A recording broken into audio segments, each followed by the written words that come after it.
Nos encontramos nuevamente.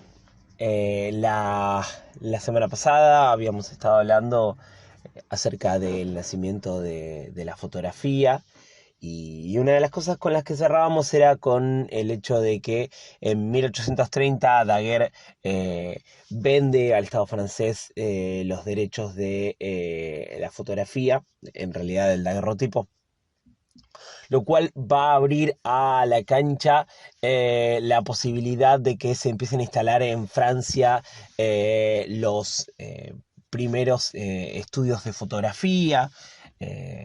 Y que va a confluir también en el hecho de que empiecen a surgir otras tecnologías como las que estuvimos hablando en la clase pasada, así como el ambrotipo, como el calotipo, que en algunas cuestiones van a tener puntos de contacto con el daguerrotipo. ¿Sí? ¿Se acuerdan que el ambrotipo en algún punto tenía un procedimiento similar, pero que se imprimía sobre el vidrio? Sí, en ese sentido los invito a que chusmen el enlace que les dejé la semana pasada al canal de George Easton. Bueno, el museo de George Easton, mi inglés es malísimo. Eh, pero bueno, en definitiva lo que va a pasar es que la fotografía van a ser al calor de varios usos sociales muy distintos, algo que no se aleja de lo que concibimos hoy por hoy como fotografía, que puede servir para distintas funciones sociales. Eh, pero en algún punto lo que va a comenzar a pasar es que los fotógrafos y los artistas van a empezar a pensar cuáles son las verdaderas funciones de la fotografía en ese entorno en el que nace. Eh, Probablemente el retrato es el lugar en donde menos cuestionamientos hay, si lo que ocurre es un cambio de paradigma en cuanto a lo que significa ese retrato. Eh, en primer lugar, porque el retrato en términos fotográficos, esto por ahí lo va a ampliar un poco más Gaby, que tengo entendido que empieza trabajando por la parte de retrato, sí, pero digo, pensando en el nacimiento del retrato en algún punto, nace a la luz de el retrato ya en la pintura como algo prácticamente inaccesible para buena parte de la sociedad, ¿sí? Reservado solo para los estamentos más altos. eh, y la fotografía nace como en algún punto como la posibilidad de llevar al retrato a algunos estratos más bajos.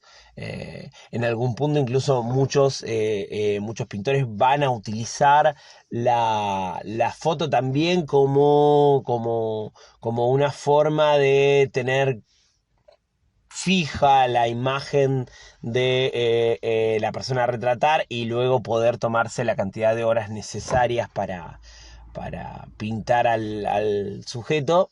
Eh, pero luego empezaremos a ver también que la fotografía tendrá esta función en la cual alguien que no puede acceder económicamente a un retrato pintado puede tener una reproducción de sí mismo, ¿sí? O de sus familiares en un daguerrotipo.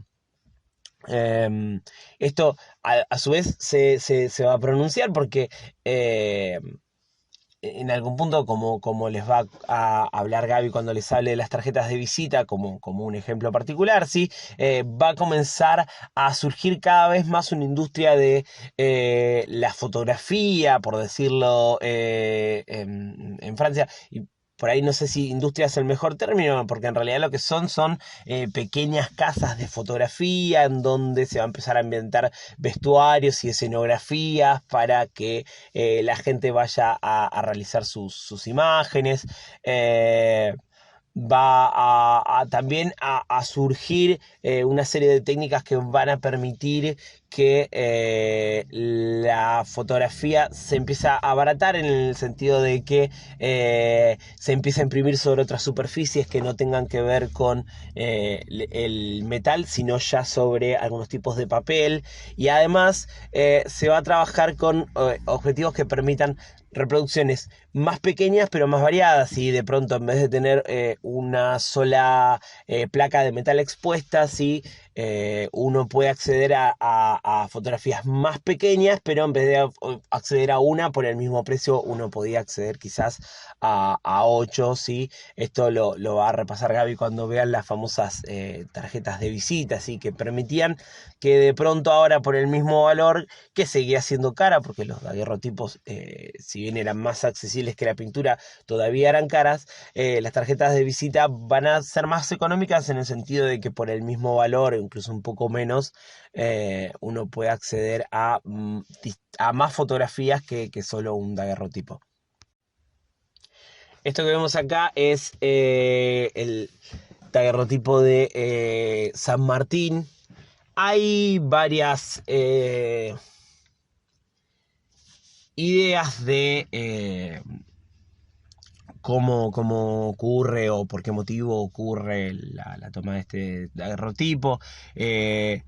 Las dos que más fuerza cobraron, una es que San Martín estaba cumpliendo 70 años y que la familia consideraba que era un momento propicio, que era simbólicamente una edad muy representativa y que por eso, como San Martín estaba en París en ese momento, y en París era donde se centraban los estudios fotográficos, era el momento ideal para hacerlo.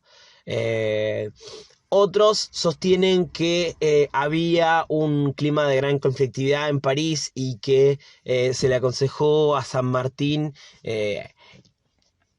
desplazarse hasta Boulogne-sur-Mer, donde finalmente fallece, y que los familiares lo instaron antes de que se desplace de París, que era el centro donde estaban las casas de fotografía, a que se tomara ese daguerrotipo. Lo cierto es que si bien la fotografía nace al principio como una suerte de poder acceder a un retrato que nace en términos de segunda calidad, de segundo nivel, porque el verdadero estatus estaba asociado a la pintura. Rápidamente empezaremos a asistir al retrato fotográfico ya no como algo de segunda, sino como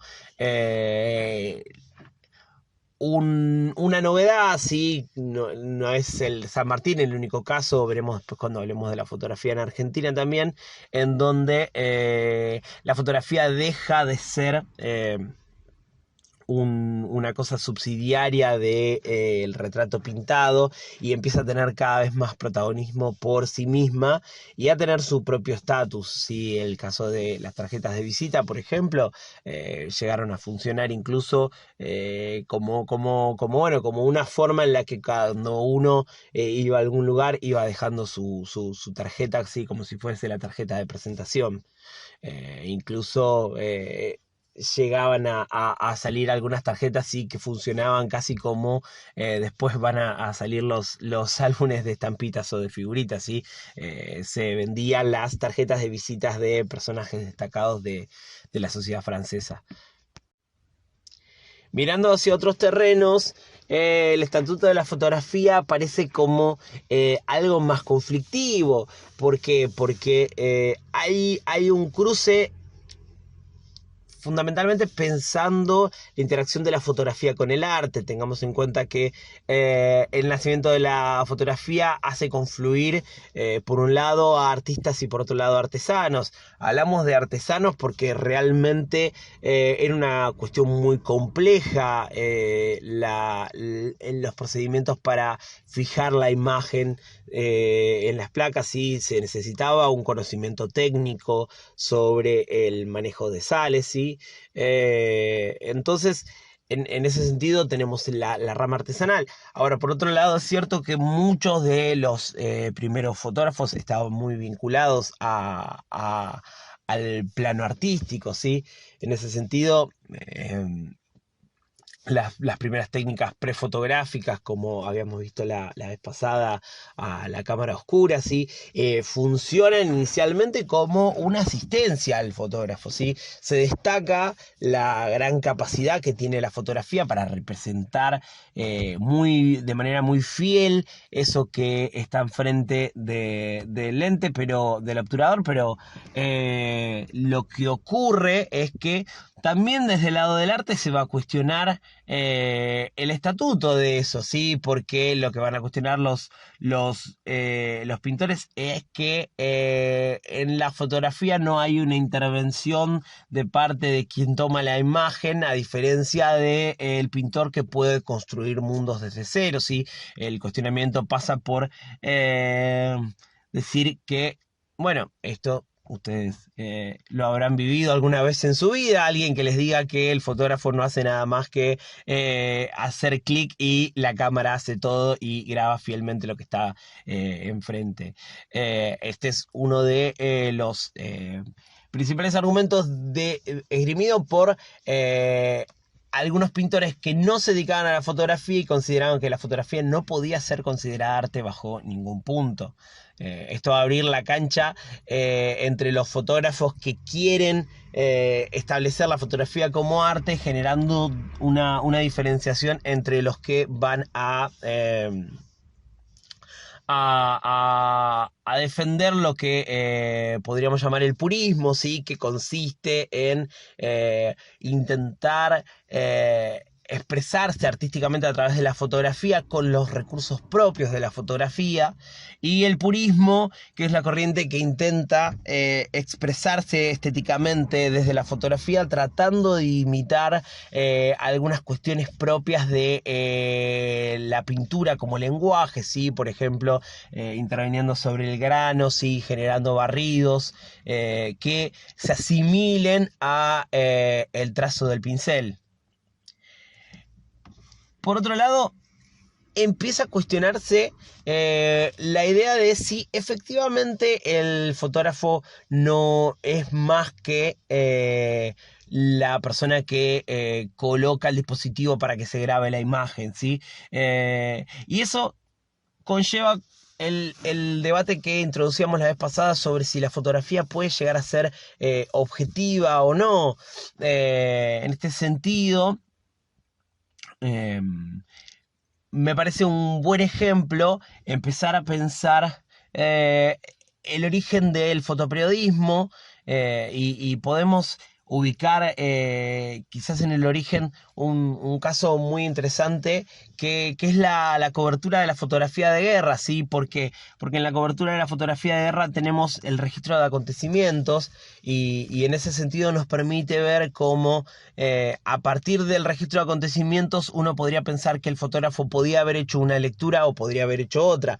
Desde el primer momento en que el fotógrafo puede construir la realidad de una manera, fotográficamente, ¿no? O construir la realidad de otra manera, entonces podemos pensar que aunque la cámara represente lo más fielmente posible aquello que está delante del obturador, en realidad la fotografía siempre va a ser un punto de vista, siempre va a ser una construcción en donde van a empezar a pesar un montón de factores como el ángulo que eligió el fotógrafo, lo que el fotógrafo le eligió representar y no, lo que quedó dentro del campo, lo que quedó fuera del campo, el lugar en donde circula después esta fotografía. Los invito a que veamos brevemente la historia de los dos primeros fotoperiodistas de guerra, sí, que son Roger Fenton y Matthew Brady.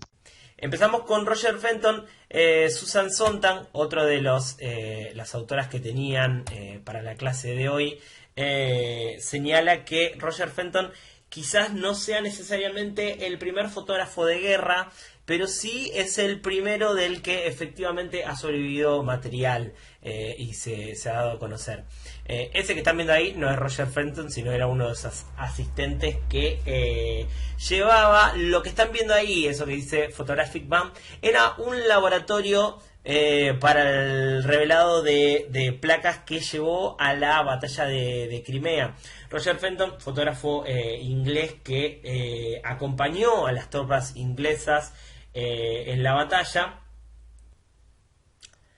las emulsiones que utilizaba para el revelado requerían que se realizaran casi al final de la captura de la imagen. Estamos hablando en este caso de calotipos que requerían muchísimo tiempo de exposición, y debido a las condiciones adversas en las que trabajó Roger Fenton en plena guerra, en la cual sufrió una serie de enfermedades y varias fracturas, buena parte del material se perdió, pero sí muchas fotografías sobrevivieron. En ese carrito Fenton no solo revelaba, sino que además dormía, y llevó una serie de ayudantes que lo fueron acompañando.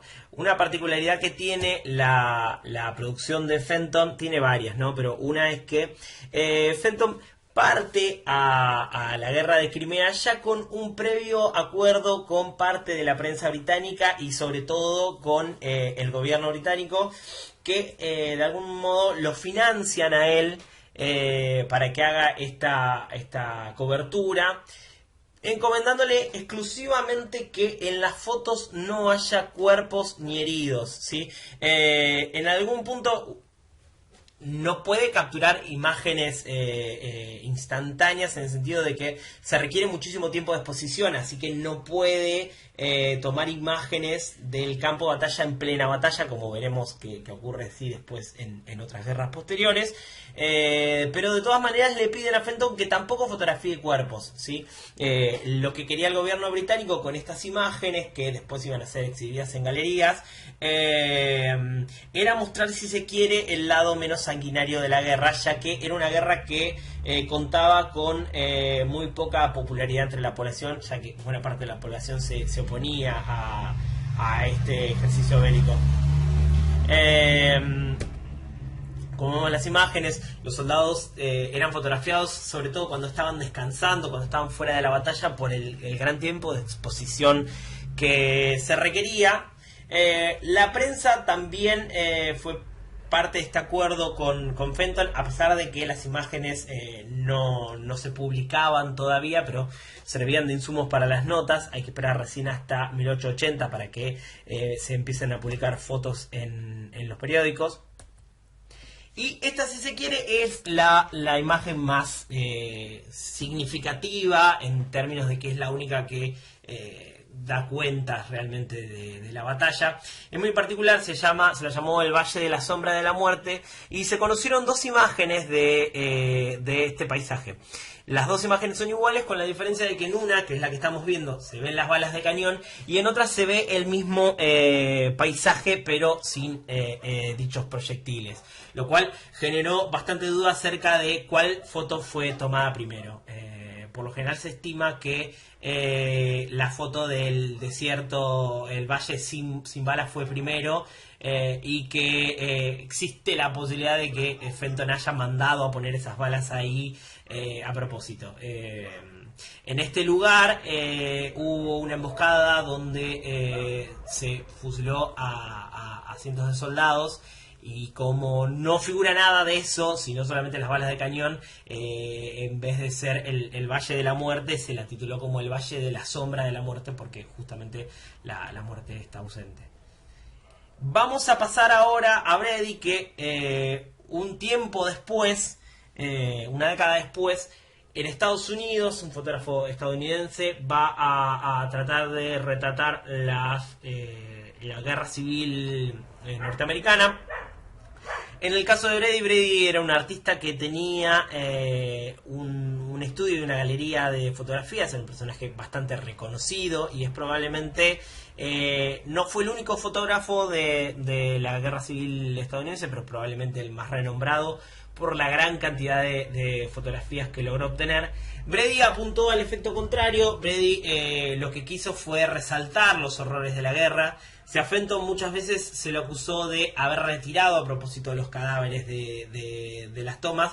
A Brady muchas veces se los acusó de haberlos amontonado a propósito para resaltar el efecto de la destrucción que generó y de los horrores que implicaba. El resultado fue sumamente contrapuesto, mientras que Fenton había salido a la guerra ya con un resultado económico asegurado y las imágenes tuvieron bastante éxito en términos económicos. Brady terminó teniendo que embargar todo porque gastó una cantidad exorbitante para tomar estas imágenes y prácticamente ninguna galería las quiso publicar, aludiendo a que representaban un horror gráfico muy fuerte y que hacía muy poco había terminado la guerra civil y que, a diferencia, por ejemplo, de lo que pasaba con el caso de Fenton, en donde las fotografías mostraban a soldados británicos en momentos relajados, por decirlo de alguna manera, enfrentados con personas de otra nacionalidad. Acá era un conflicto entre estadounidenses donde murieron estadounidenses de los dos lados. Por ende, Brady terminó en la pobreza y el alcoholismo.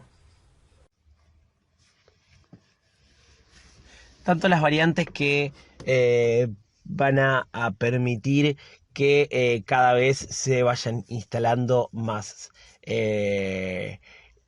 lugares para la toma de fotografía, algo que va a empezar a ocurrir también en todas partes del mundo. Incluso la clase que viene vamos a hablar un poco de cómo llega la fotografía argentina. Algo que va a ocurrir junto con esto es que cada vez las tecnologías van a empezar a ser cada vez más accesibles.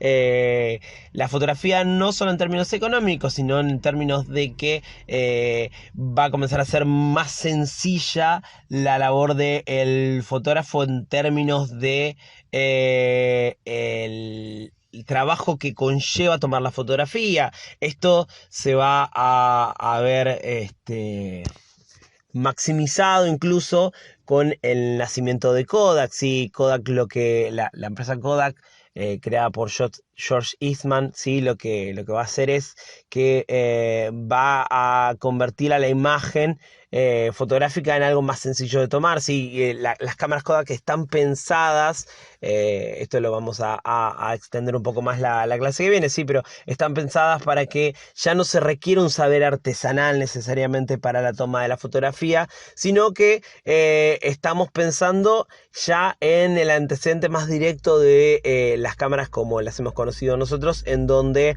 el fotógrafo tiene que encargarse obviamente de encontrar el encuadre adecuado, del manejo de la luz, ¿sí? Pero ya no necesita intervenir en la fijación y en el revelado, ya en términos de Kodak, de la imagen, porque Kodak no solo desarrolla cámaras más amigables, sino que además desarrolla laboratorios de impresión de las mismas. Eh, Toda esta cuestión lo que va a hacer es tender a cambiar el estatuto. Si la fotografía ya no funciona como un mapa para el pintor, ¿sí? Como un mapa que le indica al pintor cómo realizar esa imagen que previamente capturó para después poder empezar a pintar.